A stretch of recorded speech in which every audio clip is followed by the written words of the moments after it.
All right, babe. We're about to watch episode 3, and I don't even know what the episode's called yet, but I'm pretty excited.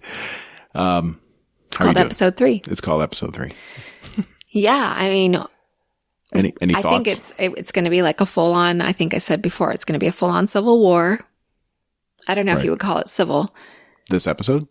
No. Oh. I mean, what's going to happen? It's going to just, somehow we're going to have all of the hosts rebelling. I don't know. Maybe Maeve will take over control of their minds and make them all follow her. I was having a conversation with someone at work, and he was asking, like, are all the hosts capable of doing the stuff that Dolores and Maeve or not?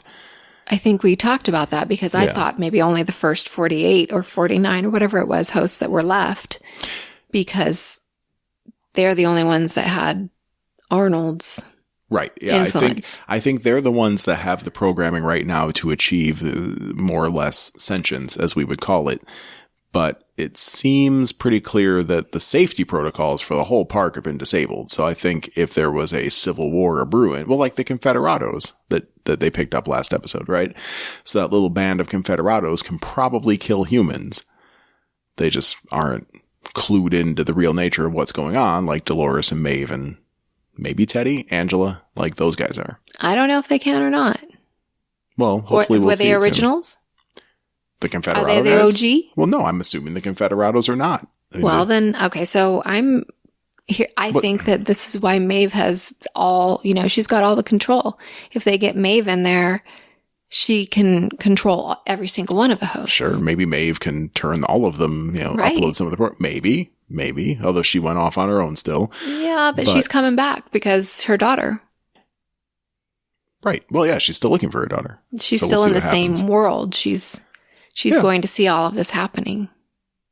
Sure. She probably knows. Well, yeah, I think we'll get there, but maybe, do you think this episode we'll see what the weapon is? What's in the big gorge? I hope so, but I don't think so. I don't know. It feels like we should, because they're on their way, but yet this kind of storytelling, I don't quite expect it. I do want to say real quick that I don't know if you've read the Blog of Thrones this week, but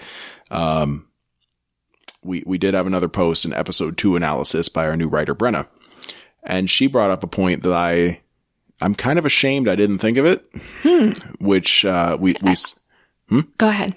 Well, we saw last episode Jim Delos seemingly dying. We don't really know what's going on, but he's got that cough where in a drama, if you have someone coughing like he was coughing, it means they're dying, and that's all it means. It's never just like, I picked up a cold. I licked a subway sidewalk and now I've got a sniffle, and it's never that. So something that she started to prophesize in her latest posting was that maybe something about the DNA harvesting and all the genetic stuff they're doing, along with their quest for the perfect human body. Perhaps one of the reasons that Jim Delos wound up agreeing to fund so much Westworld goodness was that he wanted a new body for himself. And he's out there somewhere. Because that was like, 40 years ago? 30 years ago? Something we don't really know how old everybody is, but if you have young William, age him 30, 40 years up, Jim Delos is dead by now anyway. But if they got him a robot body. Wow. And a robot body where he could just be re-uploaded into the next body, it's whatever the case may be. It's immortality. Maybe that's what Westworld's all about. And so when I read Brenda's musing that mentioned that, I was like, oh my God, that could totally be the plot of the entire show. Yes, for sure. I mean, totally they're always talking about some kind of other interest in the park. Right. And it's got to be more than just marketing. It's got to be more than just marketing, right? Okay. So, so I thought that was really great. So check out Blog of Thrones, the potofthrones.com. If you haven't done that yet, you should. Yeah. There's good stuff to read. Not much, but more coming. Still revving up. Any other thoughts before we start? No, I can't wait. Let's get started. Okay.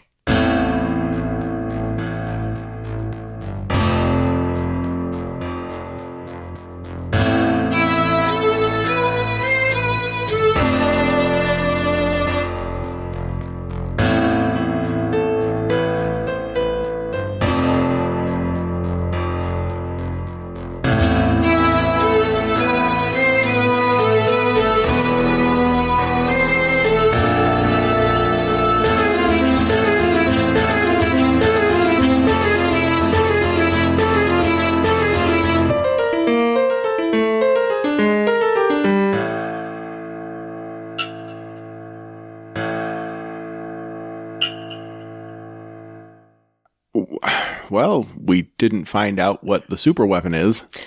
I guess I'm not really surprised. No, we sure didn't. Maybe it's the samurais. The samurais are the super weapon? They're pretty badass. Well, the walls between the parks are coming down, which is going to be a lot of fun as we find out what the different worlds are. What do you suppose you would call Bengal tiger world? Targar. Well, maybe that's...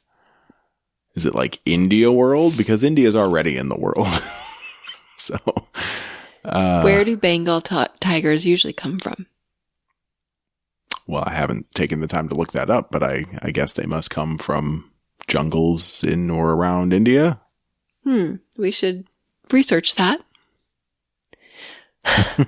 Well, we should, but not right now. But it seemed to be India, like really old school, like British imperialistic India. Yes. Yeah. It's very interesting. It definitely harkens back to that specific time in history. Yeah, it was cool to finally see a look at another park. I'll say that. Mm-hmm. So what did we learn there? We met a new character, I guess, but we never got her name. Right. But you and I stopped for a second to have a quick conversation about the nature of bullets. Right. So it's my understanding that I thought that the guests had real guns and the hosts didn't, but that would mean that at some point the hosts are going to pick up a guest's gun that he had dropped or whatever. But you said, go ahead. Me? You. Well, I took a note of it somewhere during that still unreleased recording and note taking of season 1 in 30 minutes. Sorry about that, you guys. It'll be around. It'll be around someday. It's hard to edit. Ooh, what a mess. But there was a point when I think it was just when William was getting dressed for the first time, and he was with Angela, right? And she said something about the guns, that they're every bit as real as she is. So I think that's what she said, pretty much. So what that says to me is that these guns are like 3D printed in the lab, and they look like guns and they feel like guns and they act like guns, but they're not guns. They're smart guns, you know. So right. So I don't understand how why has that gun changed? What do you mean? Why can a gun now kill a person, a human? Well, it didn't. It killed all those soldiers. So we had the lady shoot the guy and it bounced off of his chest like a paintball. Right. Left a nice little welt on him. So, oh, well, okay. Well, that's the safety protocol that's gone. I guess there must be 2 basic safety protocols in the park. One is very iRobot-ish, where the robots in general aren't allowed to harm man. Like that's one of their prime directives, because a knife, an axe, even punching, kicking someone enough, they have to have a limit put on them where they're not going to cause permanent damage to a guest. That's gone, as we know. But then the other safety protocol must be embedded in the bullets themselves, because there's no way that that's controlled by the host, because a person can shoot another person and the bullet explodes. So that does not make sense, because at the end we see them shooting at the team that comes in to sweep. The sweeping team. No, I know. So that and they're killing them. All the protocols are gone. So if there was a protocol that says you can't stab a guy, then that's programmed into the robots. Well, Maeve did make some security system changes. Yes. Well, and then what's programmed into the gun, or maybe even just down to the bullets themselves. Like there's a little chip inside the bullet that says, "You bullet, you are going to explode."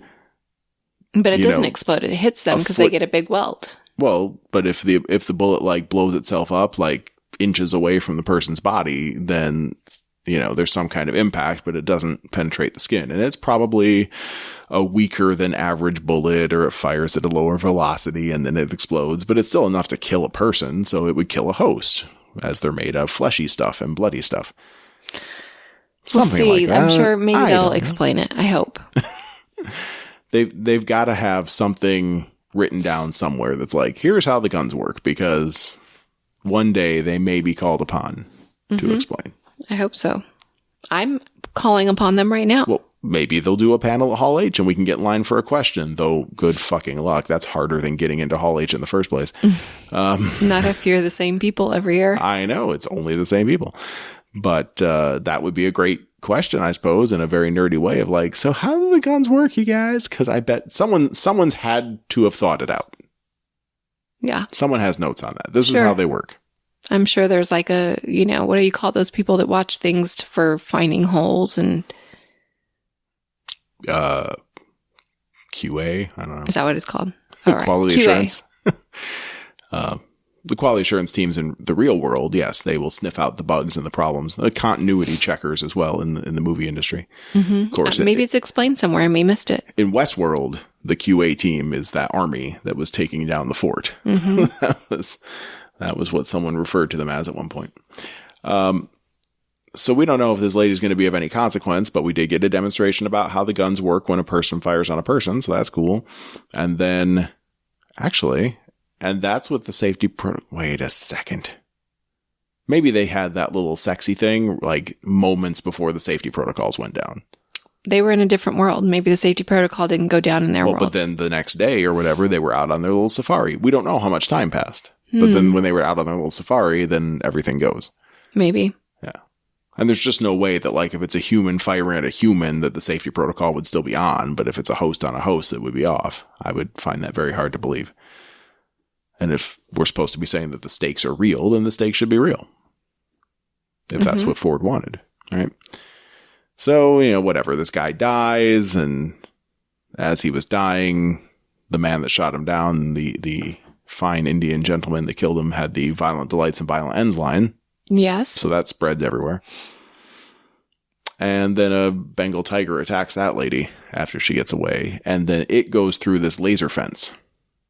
Mm-hmm. She goes through the laser fence. It goes through the laser fence. And that's when I thought its head was going to explode. But it did not. Right. I wish I could have really heard that warning that was being... It reminded me of Jurassic Park. Well, yeah. It was just like, get back from the perimeter, something. Mm-hmm. It wasn't saying anything, I don't think, expository. But we know that they're supposed to have explosives embedded in their spines. And it did not go boom.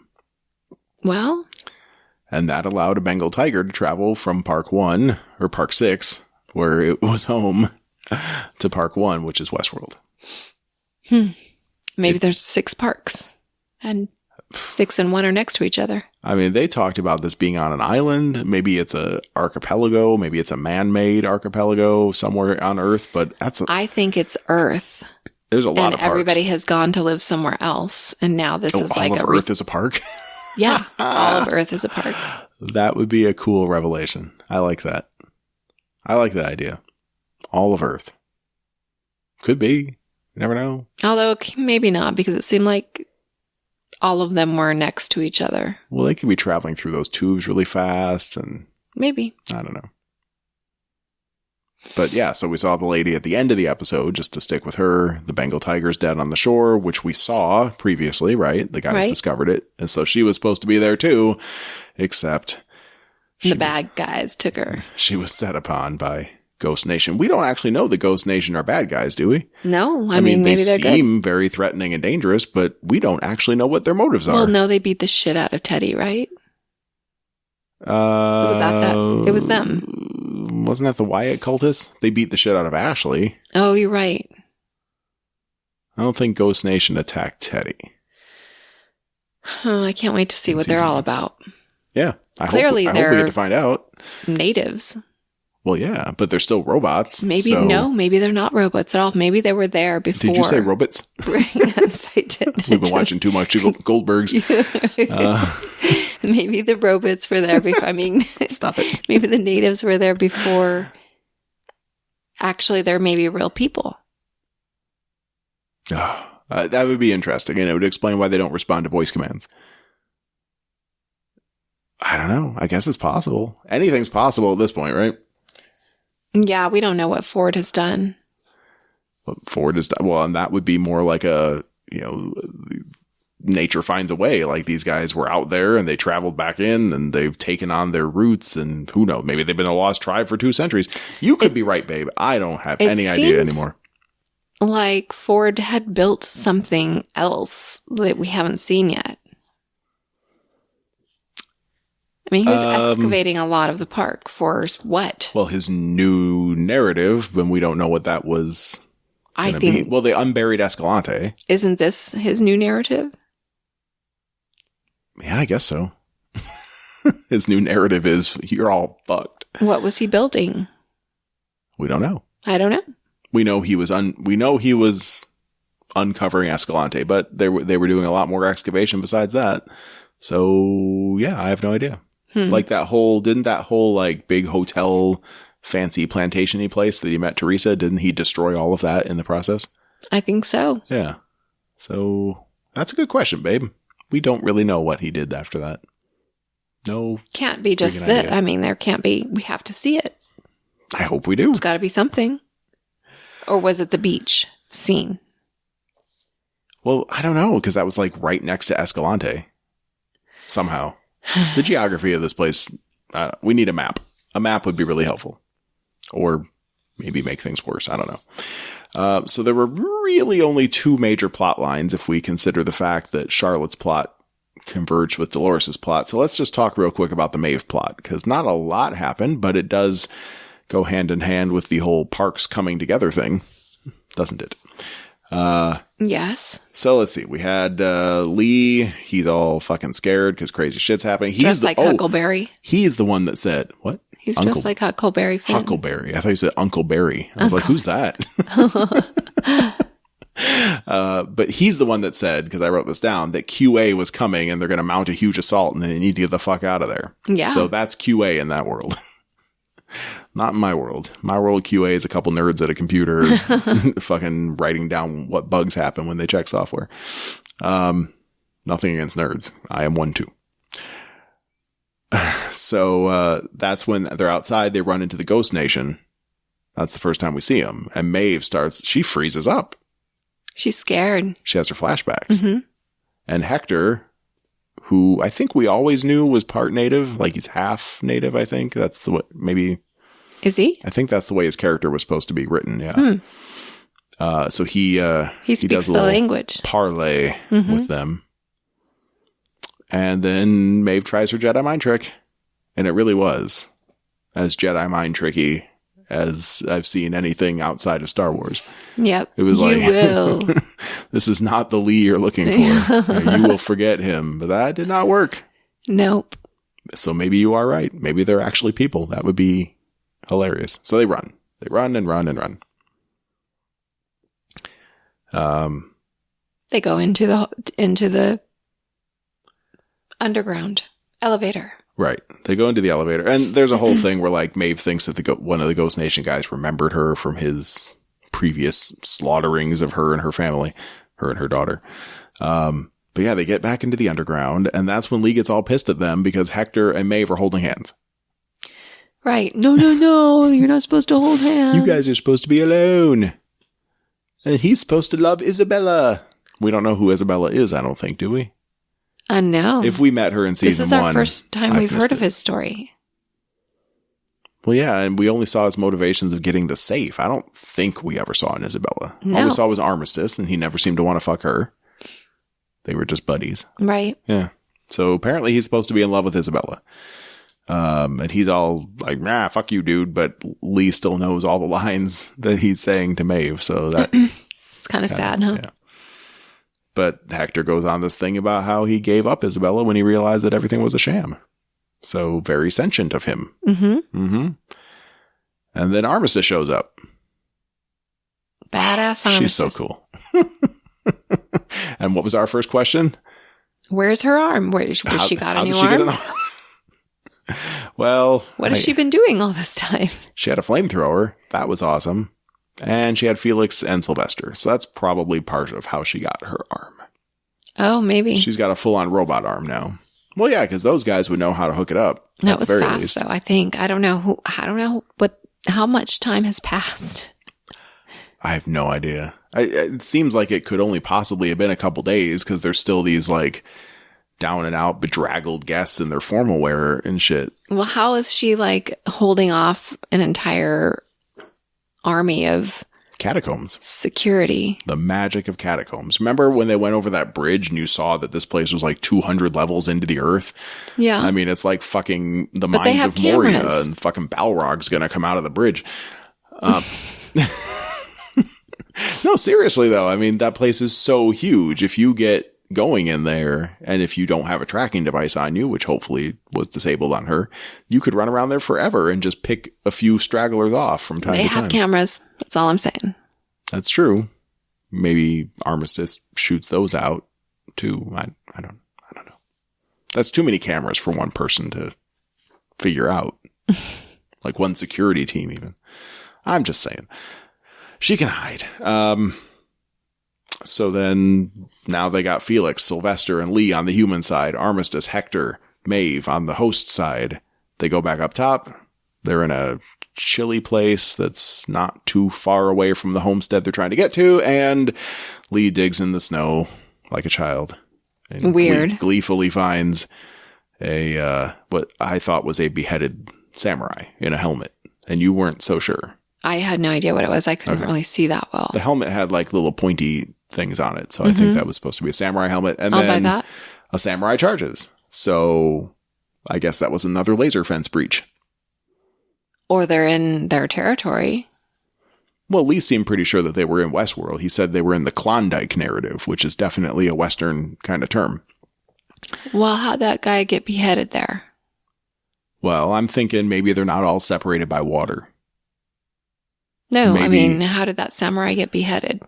Well, no, I know, but he got beheaded there, probably. I doubt if that samurai that charged at Maeve was, just carrying a head around for a while until he could find some nice snow to bury it in. I'm saying, like, they had a mountain range on one side of them, I think. So maybe on the other side of the mountain range is where Samurai World starts. So if that's where Samurai World starts, there's probably a laser fence at the top of the mountains, and those guys just got over it. Then they were fighting. Oh, you think they were fighting each other? Well, they must have. Because that guy was beheaded cleanly. I know. That doesn't happen with Western weapons. Well, it does if you're Michonne. No, Michonne had a katana, a samurai sword. Not a Western weapon. But she was in the Western. She didn't have a Bowie knife. That's a Walking Dead reference for any of you that are not watching that. So yeah, they must have met each other over there and then decided to fight. So now what's going to happen though? So it's one samurai. You got Maeve, Hector, and Armistice. He does not stand a chance, right? It'll be interesting to see if Maeve can control this guy. Yeah, I hope so. I hope something happens. I don't want them to just like shoot him in the face and he's dead, because it'd be awesome if he joined their little group. Yeah, that'd be sweet. Be so neat. I think she'll have the power. We need Bernard to come in to reprogram him. Oh, what's going to happen with poor Bernard? Well, let's talk about that whole clusterfuck. I mean, that was most of the episode, really, just where it converged in the huge battle scene. Not quite the same as, like Drogon swooping down over the armies of the Lannisters, but it was a pretty good battle scene.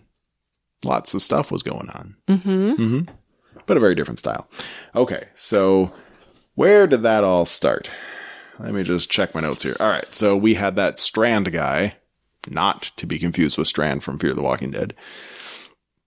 He was leading this group into a mountainside cave/tunnel, which turned out to be a Delos base. Fine, Charlotte's there. She wants Peter Abernathy. No one's found him yet, but she's calling him by name. She's not being coy about what she wants, which makes me think, now that you were asking before, we know that they were in that underground base where she was talking about having to find Peter Abernathy because otherwise Delos won't send someone to extract her. Right. And at this point, she's in a completely new outfit, and it seems like it's been a while that they've been looking for him. So we could be 4, 5, 6 days out from the initial rebellion pretty easily. Which means those guests are starting to stank in their formal wear. If you're wondering, you're reacting to a noise that no one else can hear, but that is Sophie, the dog of Thrones. She is getting a drink in Our bathroom area. She's not drinking from the toilet. She has her own cup. You leave some water. She has a special cup that you fill with water for her. That's what she's doing. Or she's checking her weight on the scale to see if she's gotten fat. I don't know. Something like that. Sorry. It's distracting. With words she was vomiting or something. Now, this did turn into a little bit of confusion for me, though, because Bernard started remembering the search for Peter Abernathy. So they went back in time to him and Charlotte being in a different place. And then that was confusing. And then they never really said when it came back to the present, but I imagine by the end, when everything went explodo, it was back in the present. Maybe. Right? Who knows?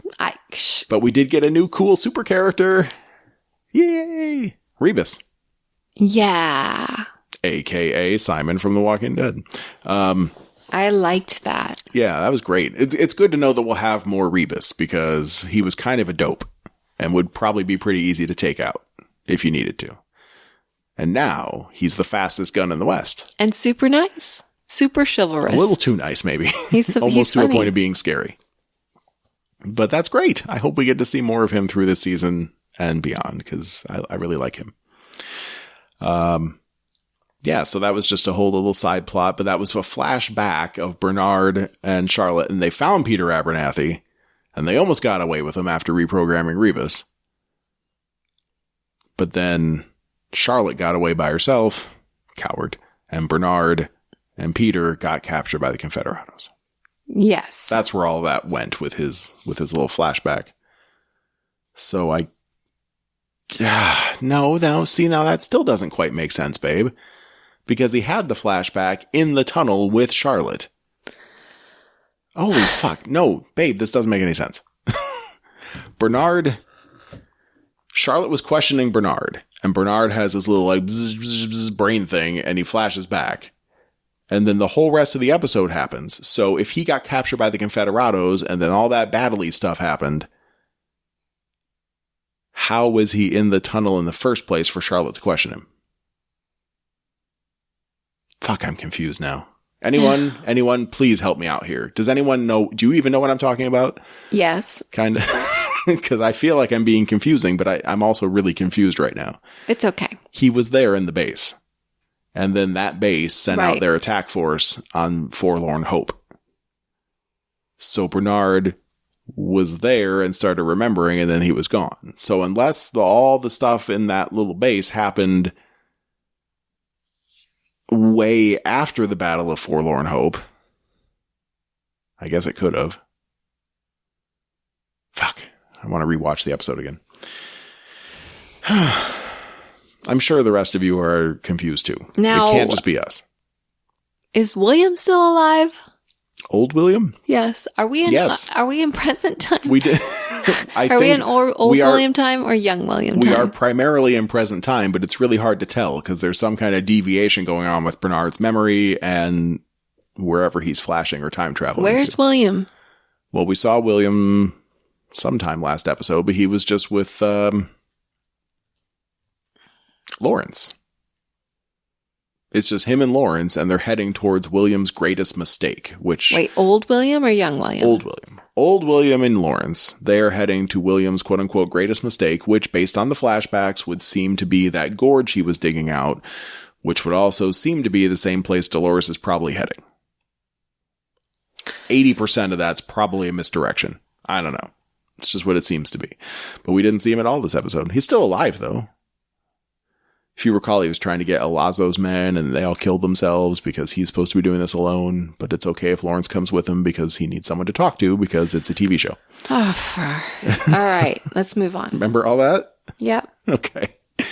All right. So Dolores gets to the Confederado camp, says she's Wyatt. She brings out her Wyatt cult, gives the dude a machine gun, and they're like, all right, cool. Welcome to Fort Forlorn Hope, which you found funny. Yeah. Just a little too grim for you? A little bit. A little bit too grim? Who wants to go there? Yeah, I don't know. The Confederados don't seem like they really think they're going to win if they're going to call their fort Forlorn Hope. Yeah, well, it's a good question. Teddy looks kind of doubtful about the whole plan. Teddy's not looking so good. He's not his... He looks a little peaked, huh? Yeah. Yeah. Like he's dying inside. Just a little bit every day. I mean, I don't think he ever really got fixed after everything that went down with him in season 1. No, he never went back in. He got I think he got some light field repairs. And Dolores doesn't seem to give a shit about him at all. No. She doesn't act like someone who's in love. She acts like she's someone who wants him around because he could be useful. Right. She needs him. She doesn't even care. Well, for her, it's the ultimate arrangement for her. I mean, she could fuck him if she wants, but she doesn't want to fuck right now. What she wants is people to follow her, and she knows that he's been programmed to follow her. That's so sad. He's the lost puppy in love, not her. Oh, it's so sad. Poor Teddy. I think he's going to turn against her. I don't think he's going to get the chance. He already has. I don't think he's going to get the chance. He just did. Well, he kind of did, but not that severely yet. He did not obey her orders. That was just a little mercy.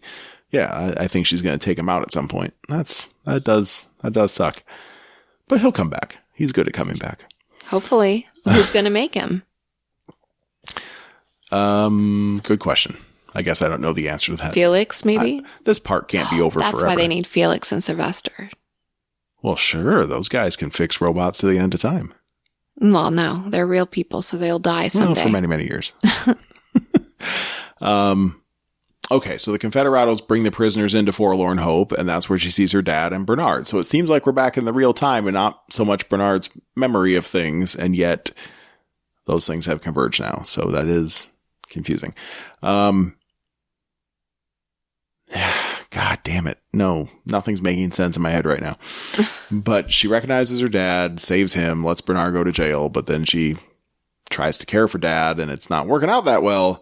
He needs to get to the train. Well, he's a good actor. He's very believable as the ultimately fucked up crazy man. I agree. He's pretty awesome. He plays a great crazy robot. Sir, you is one crazy mother robot. So she brings Bernard back to help fix Daddy. He doesn't seem to be doing a very good job of it. Bernard? Well, and Bernard seems kind of bitter when they were talking. I thought he seemed kind of bitter about the fact that he's just a character, and he knows that now. Yeah, I agree. I think he's a little right, disenchanted. Yeah. And maybe it's because his brain juices are still leaking out, but Dolores has accepted the fact that she's just a character because she found her own voice, and she's writing her own story that she always wanted to do. Do you think Bernard's going to die? He's an easy choice for that tragic figure. Easier than Teddy, I think, who's going to keep coming back one way or another. Yeah. Yeah. He's going to be fighting Dolores or something. We made a big sacrifice season 1. We lost a big character. Ford? Ford, yeah. This is definitely the kind of show where that can happen again and again. And they're going to surprise us, though. Yeah. I mean, they already killed Bernard once with a gunshot wounds to the head at point blank range. So it is hard to predict. Mm-hmm. Yeah. She does confess that she wants to dominate the world. That's her overall goal. That's interesting. It's not just about Westworld. It's not just about... She doesn't want to just be free. Yeah. Yeah. Yes. Exactly. Wyatt is a little deeper than just freedom. He wants more. And then there was, some sympathy. He's never left the park. And she does that thing where she says there's beauty in what we are. I guess she's trying to inspire him to not be quite so mopey. What'd you get from that? I guess. I don't know. She's a confusing character now. Yes, Dog of Thrones. She is confusing. She's very confusing. Like there was one point when she was Dolores again, when she was talking to her dad. So I don't know. They're very completely different people. Yeah. Mm-hmm. It's like schizophrenia. Yeah. Well, no, that would be just multiple personality. What do they call that now? Dissociative disorder, right? Well, and she is. I mean, she's got two different people that were programmed into her: the Dolores personality and the Wyatt personality. They don't seem to be meshing very well together. No. because she was very teary and touched when he was being lucid, but I don't know. She still had the drive to save him, and she invoked Wyatt's like nigh invulnerability to try to get him back from the evil humans. Yeah. Yeah. Speaking of which, okay, so Bernard's all shaky, but he's able to reprogram, or no, not reprogram. That's what he did to Rebus, but he does hack into Peter Abernathy and finds the whole like fake character shell on top of some kind of gooey center. Gooey encrypted center. And meanwhile, Charlotte is joining with the team that's going to assault Forlorn Hope. So these things are all kind of happening in parallel. And again, this is where I'm like, how was Bernard there? They're playing with fucking time again, and it's going to piss me off. We know that they have... Bernard's there because he and Peter were captured, and she went back to that and she brought these people back. It's like the same day, or maybe the next... It's like the same day. Oh, yeah, I guess so. Shit, you're probably right. Fuck. Yeah, 'cause she ran off by herself. Oh, yeah. No, you figured it out. Thanks, babe. You're welcome. She ran in, and they scanned the back of her neck. Mm-hmm. And then she was like, right away, we're leaving. Right. We're going. That's right. Still, I'm just going to say, in case the people make Westworld are listening right now, and they probably are, if you're going to do that like flashback shit with Bernard, like put that kind of cloudy, fuzzy stuff around the edge of the screen so that we know it's a flashback. And then when it's gone, we know that we're... Do a little bit of wavy thing at the beginning of it, and then at the end of it... Like Wayne's World would do. Yeah. I've been meaning to sing the Wayne's World tune. Westworld. Yeah. Didn't we do that last time? Watched I think we did. Oh, I think you did that last time, yeah. You can keep doing it if you want. All right, so there's a whole big battle coming. They've got nitroglycerin planted into the ground. Dolores has a plan, but says we're not going to do a full engagement. And meanwhile, Bernard finds the big encrypted file in Peter Abernathy, and he's all like, oh my God, but he can't do anything about it. And then he dies. Who, Bernard? Well, sort of. Collapses. Well, not just yet, but he's not doing so well. The assault begins, and we see Charlotte and her team going around to the back door, and they get Peter. So there's a whole big fight going on. Lots of people are dying on both sides. Yeah. People and robots. Rivets. But Dolores gives chase to those guys. She's like immune to pain now. She gets shot in the gut. Yeah, she gets shot weird. in the shoulder. She's still a thing. But remember the Wyatt cultists. Those big guys with the masks on. When they got shot last season. That's what I was thinking about when we were watching Dolores be invulnerable. They were getting shot last season and they weren't going down.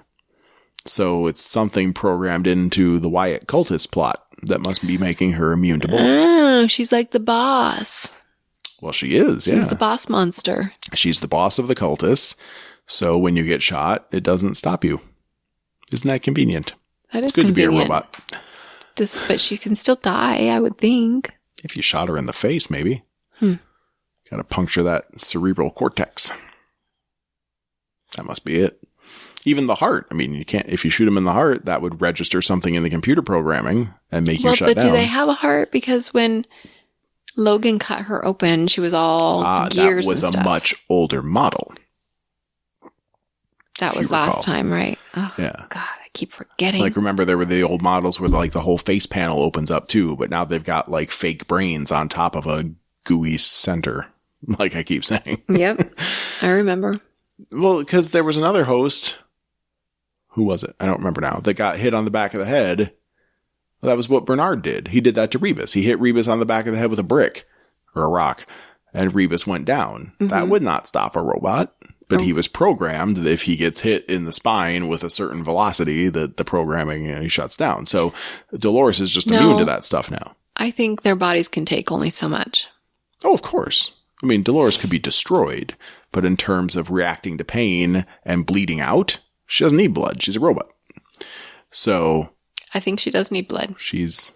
Well, Teddy did need blood. They were bleeding when they were cutting open the arm. Well, they have blood inside them, but do they need blood? Clearly. Teddy needed blood. Teddy did need blood. But then Oh, I don't know. That starts getting really complicated again. Oh, tell us what you think. At Kid Free Weekend. Tweet at us. Okay. What else do we got? So the big battle's going on, but they get away with Peter Abernathy. Dolores says she needs something from Sweetwater. Right. We don't know what that is. But the cultists lock the Confederados out of the fort. They start getting slaughtered. Yeah. What was that all about? And then Angela sets off the nitro. What was that about? Well, Dolores said, why did they let them in? I don't know. Dolores has a plan. It's very confusing. We can't all be saved. They were pretty bad dudes. They were, but she could retrain them. True. Well, could she? I don't know. She retrained that first pack by killing them and then resurrecting them. They're like rapists. Confederados are bad guys. Aren't all men? So no, you're not. I know. Just saying. Bernard's trying to get away. This is where he's like super shaky and can't even walk anymore. And then Clementine, she's freaking me out. Yeah, she's like a dead doll looking thing. She is. She's like Annabelle from those horror movies. Like she was just dragging that one human guy behind her and just looking she's dead-eyed at all times. Completely her pale stoic. skin, and she's like sullen and yeah. But they did something with the filming of this one where as she was hitting Bernard with the rifle, they sped her up. So she was very briefly moving at like a flash of superhuman speed that just made her look like something out of The Exorcist or some shit. It's creepy as The Ring when they would do that jumpy film. Exactly. Yeah. The Ring, probably more than The Exorcist. Though next episode she'll probably do that backwards spider walk thing. Yeah. I could totally see Angela doing that shit just to make people scream. Clementine? Or Clementine, yeah. Or Angela, actually. She's scary too. She's not looking so good. Maeve. Angela's looking really pale and kind of. She is. Yeah. I think because they probably need a tune up every now and then. Yeah, maybe their systems are slowly They're decaying. not getting their vaginas washed. Well, they're not using them, are they? I don't know. I mean, they got to pee and stuff. Yeah, true. Do they? I don't know. Maybe they don't pee. Oh, yeah, that's right. I don't even know. I'm sure they're programmed to be able to pee if they need to. So let's see. I don't ever see them eating either. But they can eat. I think that was actually talked about in this episode. Oh yeah, Peter Abernathy refused food and water. So they tried to feed him. They're trying to eat. Yeah. Okay, so the battle's over. The cultists all go out with their creepy black masks on and start bayoneting everybody in sight. That's something. And then there's a few prisoners that are supposed to go out back and get executed. And that's when you see Teddy again kind of grimacing at the thought, and the Confederado challenges him. And in the end, as you were saying earlier, totally let him go. Totally let him go. And Dolores was watching, or Wyatt. How would you describe the look on Delora Wyatt's face? Well, definitely disappointment, but is that all? I mean, we're disappointed in people all the time. Also, kind of like she was expecting it. Oh. It was almost like, I knew this was coming. Well, she's probably got great robot intuition skills. Not as good as Maeve's, maybe, but it's probably pretty good. She could tell that Teddy's just not so cool with all this. That's their job, is to read people's faces and know what they're... Yeah. Well, and twice in this episode, too, Teddy has come to Dolores' aid when she was being threatened or challenged or antagonized, and he's only been punching people. Right. Some super boyfriends would just shoot the bad guy in the head, I imagine. That's probably what Dolores wanted. He does not have a taste for the killing. Interesting, huh? And that's his path. Is she going to let him finish going on that path? I'm guessing probably not, but I don't know. Yeah, he lets them go, and yeah, that's about it. Wow. So we had 3 stories: the Maeve story, the Bengal Tiger Girl story, and the Dolores, Charlotte, Bernard, Peter Abernathy clusterfuck. Yeah. Well, clearly the Bengal tiger lady is going to be alive still. Oh, yeah. I don't think they would have shown that if Ghost Nation was just going to scalp her and leave her for dead. They're going to capture her. So who have they captured so far? Who knows? Who, the Ghost Nation? Yeah. And we haven't seen Elsie die. She really dead? Well, I wanted to, it's like, for me, it's like, what was her name from Stranger Things? Barb. Oh, yeah. For me, it's like that. Like, I would love to see Barb come back, and I would love to see Elsie come back because I really enjoyed her. But I don't think that's happening because we saw her get grabbed in that one episode. But then when Bernard had his flashbacks through all the awful things he's done, we saw him choking out Elsie. Did we? Oh, yeah. Darn. Just briefly. So she's not coming back. I don't think Ghost Nation has anybody. No one that we know of yet. Nothing's coming to mind. We thought they had. Well, they wanted Ashley. The human. They knew he was human. Ashley? Yeah. From last season? Wait, no. They knew that Lee was human. Right. Yeah, you're right. You're right. They wanted Lee. Maybe you're right. Maybe they're real people and they're trying to rescue everybody. I don't think they're trying. I don't know what they're trying to do to them, but they clearly want the humans. Maybe Ford programmed that in as like a rescue function. That would be fascinating. If they're robots, maybe they're programmed to be rescuing humans while still looking scary as fuck. Or maybe they're real people that are pretending to be robots. Could go either way. But then why would they have wanted Ashley? They were going to beat the shit out of him. At least we thought they were. But we didn't see it, did we? Maybe they just had a tickle fight. Did we see it? Nope. We saw Ashley get tackled by one that charged at him from the side while he was staring down some others. What about that girl that had the gun that was with Teddy's companion? Yeah. What happened to her? She ran away when stuff started getting too freaky. I don't think we ever saw her again. She was one of the people that escaped, and Teddy was like, I'll hold off all of Wyatt's men by myself. You guys go. And I'm pretty sure she went. That's how he got all beat up now. Actually, maybe she didn't. Maybe she stayed and fought. I don't know. But I don't think we're ever going to see her again. I'm sure she's fine somewhere. Well, it'll be interesting if they're doing something with the humans. Yeah. They're either collecting them, maybe making some necklaces out of their ears, or, real Apocalypse Now style. But they were confused about when they saw them go down into the ground. Yeah. So I don't think they're knowingly helping. Then they're probably robots. Because if they were people that were part of this world still and then were infiltrating Westworld, they would probably know what an elevator was. I don't know. I don't know, babe. I like your theory. I hope it pans out into something, but there's some big plot line with those guys coming up. We just don't know what it is yet. Looking forward to it. Maybe. Maybe. Probably not, but maybe. Yeah, it'll probably be next season. Next week, we'll probably get a lot of William because we didn't get any of them this week and very little of the other plots just to keep us dangling that much longer. Yeah, I know. It's stressful just thinking about it. Well, anything else, babe? No. That was a fun episode. That was a good episode, yeah. It's very intense. I'll certainly say that. And I don't know about you, but I'm pretty tired. It's late. Mm-hmm. So I think I should throw this up on the internet and we should go the fuck to sleep. All right. I hope, babe, after all these violent delights and violent pleasures, we do not have violent dreams. Oh, no. You were telling me something earlier about a clown. I don't know. Yeah. It was another story. Scary.